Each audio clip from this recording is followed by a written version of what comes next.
Hello friends, welcome to my channel Chemistry Point.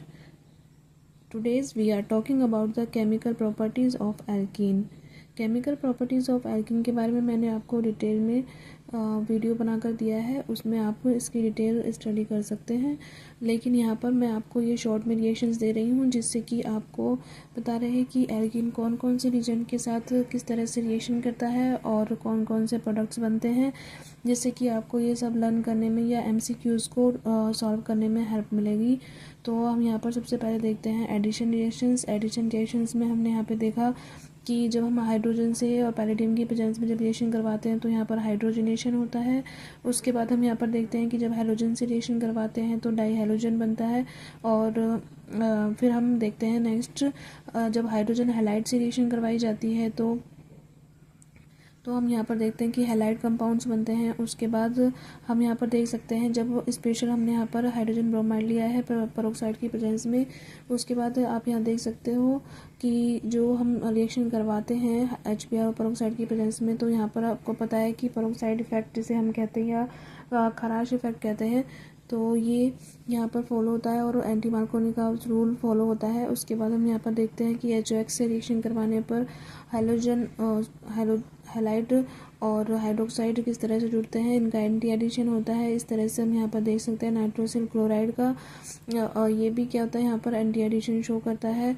उसके बाद हम बात करते हैं वाटर मॉलिक्यूल की। वाटर मॉलिक्यूल की जब हम एसिड की प्रेजेंस में रिएक्शन करवाते हैं तो अल्कोहल बनता है। उसके बाद अल्कोहल हमने आपको बताया था कि ये तीन तरह से बनता है। एक तो जब हम सिंपल वाटर मॉलिक्यूल की रिएक्शन एसिड की प्रेजेंस में करवाते हैं, और या फिर हम देखते हैं next is mercuration and demercuration करवाते हैं, तब हम देखते हैं कि अल्कोहल का फॉर्मेशन होता है। और नेक्स्ट इज हाइड्रोबोरेशन। हाइड्रोबोरेशन में हम देख सकते हैं कि सबसे पहले हम BH3 की रिएक्शन जब एल्कीन से करवाते हैं तो बोरेन कॉम्प्लेक्स बनता है। और फिर नेक्स्ट हम इसकी जब जिसे हाइड्रोबोरेशन कहते हैं, उसके बाद हम H+H2O की प्रेजेंस में रिएक्शन कराते हैं तो क्या बनता है, एल्केन बनता है।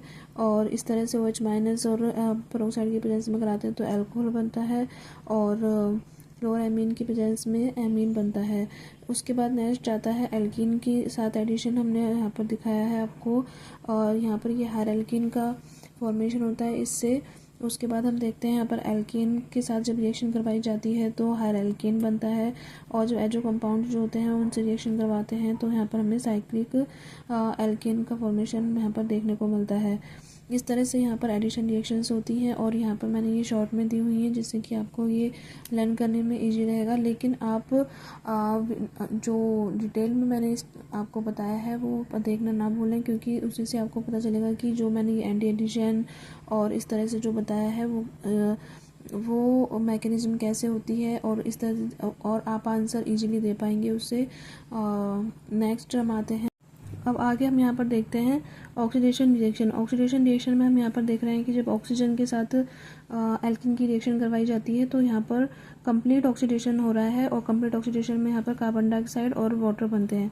उसके बाद यहाँ पर O3 से रिएक्शन करवाते हैं जिसे कि हम ओजोनोलाइसिस कहते हैं, और ओजोनोलाइसिस से हमें यहाँ पर कार्बन कंपाउंड्स मिलते हैं। और मैंने आपको जो डिटेल स्टडी थी उसमें मैंने आपको बताया था कि यहाँ पर वैसे तो पेरोक्साइड बनता है, लेकिन हम जब जिंक की प्रेजेंस में रिएक्शन करवाते हैं तो ये पेरोक्साइड को वाटर में कन्वर्ट कर देता है और जिंक ऑक्साइड में कन्वर्ट हो जाता है। और इस तरह से हम यहाँ पर देखते हैं 1% एल्कलाइन KMnO4 यहाँ पर हाइड्रोक्सिलेशन हो रहा है जिससे कि यहाँ पर डाईओल बनता है। और इसी तरह से यहाँ पर ऑस्मियम टेट्राऑक्साइड की प्रेजेंस में भी हाइड्रोक्सिलेशन होता है और डाईओल का फॉर्मेशन होता है। और इस तरह से आप यहाँ पर देख रहे हैं कि 1% एल्कलाइन KMnO4 की प्रेजेंस में या ऑस्मियम टेट्राऑक्साइड की प्रेजेंस में यहाँ पर सिन एडिशन हो रहा है। और जबकि हम यहाँ पर जब पेरोक्साइड की बात करते हैं तो हाइड्रोक्सिलेशन होता है, लेकिन डाईओल भी बनता है, लेकिन यहाँ पर एंटी एडिशन हो रहा है। इसी तरह से सिल्वर ऑक्साइड की प्रेजेंस में भी यहाँ पर हाइड्रोक्सिलेशन होता है और डाईओल बनता है, लेकिन यहाँ पर भी एंटी एडिशन आपको शो हो रहा है। उसके बाद हम यहाँ देखते हैं हॉट एल्कलाइन KMnO4 की प्रेजेंस में जब रिएक्शन करवाई जाती है तो स्ट्रॉन्ग ऑक्सीडाइजिंग एजेंट्स होते हैं ये हॉट एल्कलाइन KMnO4 और एसिडिक KMnO4, K2Cr2 और 7 जो होते हैं इनसे भी यहाँ पर अल्कोहल का फॉर्मेशन हो रहा है। उसके बाद हम यहाँ देखते हैं ब्रोमीन की प्रेजेंस में जब रिएक्शन कराते हैं और हाई टेम्परेचर की रिएक्शन करवाते हैं तो आपने देखा था कि सब्स्टिट्यूशन रिएक्शन शो हो रही थी, जिससे कि फ्री रेडिकल सब्स्टिट्यूशन रिएक्शन होती है। और उसके बाद जब हम एल्यूमिनियम सल्फेट और कंसनट्रेटेड H2SO4 की प्रेजेंस में रिएक्शन करवाते हैं तो यहाँ पर आइसोमराइजेशन होता है, क्योंकि आपको पता है कि एल्कीन जो होती है वो ज्योमेट्रिकल आइसोमेरिज्म शो करती है। और यहाँ पर भी आपको यहाँ पे देख सकते हैं कि चेन आइसोमेरिज्म या हम कहें पोजीशन आइसोमेरिज्म भी शो हो रहा है यहाँ पर। उसके बाद जब कार्बन मोनोऑक्साइड और H2O की रिएक्शन होती है तो यहाँ पर क्या बनता है, एसिड बनता है, जिसे कि हम कोच रिएक्शन कहते हैं। और यहाँ पर H2Cl2 से जब रिएक्शन करवाते हैं तो मस्टर्ड गैस का फॉर्मेशन हो रहा है। इस तरह से मैंने आपको कुछ रिएक्शंस जो है वो शॉर्ट फॉर्म में दी हुई है यहाँ पर, तो आप यहाँ पर इसे इजीली लर्न कर सकते हैं। और जो मैंने आपको पहले भी बताया कि MCQs को आपको इन MCQs जो क्वेश्चंस होते हैं, टाइप के क्वेश्चंस होते हैं, उनको इजीली आप सॉल्व कर पाएंगे इस तरह से। तो आप प्लीज़ मेरा चैनल सब्सक्राइब करना ना भूलें। Thank you.